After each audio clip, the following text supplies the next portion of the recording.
Good morning everyone, তোমরা সবাই কেমন আছো? আশা করি সবাই ভালোই আছো। এই তো আমিও ভালো আছি। দেখো সকালবেলা চা পরোটা বানিয়ে নিয়েছে, এখন খেয়ে নেব। মেয়ে তো স্কুলে গেছে, খেয়ে এখন আমরা খেয়ে নিই। তারপর দেখো দুপুরে রান্না বসিয়েছি। আজকে রান্না হবে সবজি আর হলো পোয়া মাছের তরকারি। এই তো আমার সবজি প্রায় হয়ে গিয়েছে, আমি ভালো করে ভেজে কষিয়ে ঝোল দিয়ে দিয়েছি। তারপর আমার সবজিও রান্না হয়ে গেছে, আমি নামিয়ে নিয়েছি। এখন আমি পোয়া মাছের আনাজ ভালো করে ভেজে নিচ্ছি। এই তো আমার পোয়া মাছের ঝোল দিয়ে মশলা দিয়ে আমি এখন ফুটিয়ে নিচ্ছি। বেশ অনেকক্ষণ ফুটে গিয়েছে, ভাত আমার হয়ে গেছে, আমি বলে ঢেলে নিয়েছি। এই তো আমার পোয়া মাছের তরকারিও আমি নামিয়ে নিয়েছি। তারপর দেখো আমরা দুপুরে খেতে বসেছি সবাই। মেয়ে স্কুলে থেকে এসে গেছে, আমার রান্না বান্না সমস্ত কাজ করতে করতে ও এসে গেছে স্কুল থেকে। এই তো এখন সবাই খেতে বসেছি। ওর আজকে স্কুল হাফ টাইম ছিল, 11টা পর্যন্ত তাড়াতাড়ি এসে গিয়েছে। এখন এই তো আমরা সবাই খেতে বসেছি।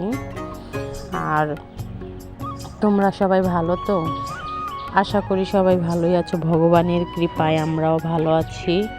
এই তো দেখো ছেলেকেও সঙ্গে বসিয়েছি, কিছু খাচ্ছে আর কান্না করছে। ওর দুষ্টমি এই ভালোই খারাপ, ও বোঝাই যায় না। এই তো এখন আমরা সবাই খেয়ে নিই, তোমাদের সাথে দেখা হচ্ছে খাওয়ার পরে। তারপর দেখো এই তো বিকেল দিকে ভালোই বৃষ্টি নেমে গিয়েছে, গাছপালাগুলো ভিজছে। আর এই গাছগুলো পাশের বাড়ির জায়গাতেই হয়, আমি মাঝে মধ্যে গিয়ে কেটে দিয়ে আসি, কারণ আমাদের ঘরের জানালার মধ্যে ডালপালা এসে যায় আর পিঁপড়ে এসে পড়ে, তারপরে কামড়ায়, অনেক ব্যথা লাগে। তারপরে দেখো সন্ধ্যাবেলা ঘরে কয়েকটা মোমো বানানো ছিল আগের, সেটাই ফ্রিজে রেখেছিলাম ঢেপে, বের করে এখন ভেজে নিচ্ছি ফ্রাই করে। মেয়ে বলছে খাবে, আর সঙ্গে এই তো লাল চা, সন্ধ্যার খাবার।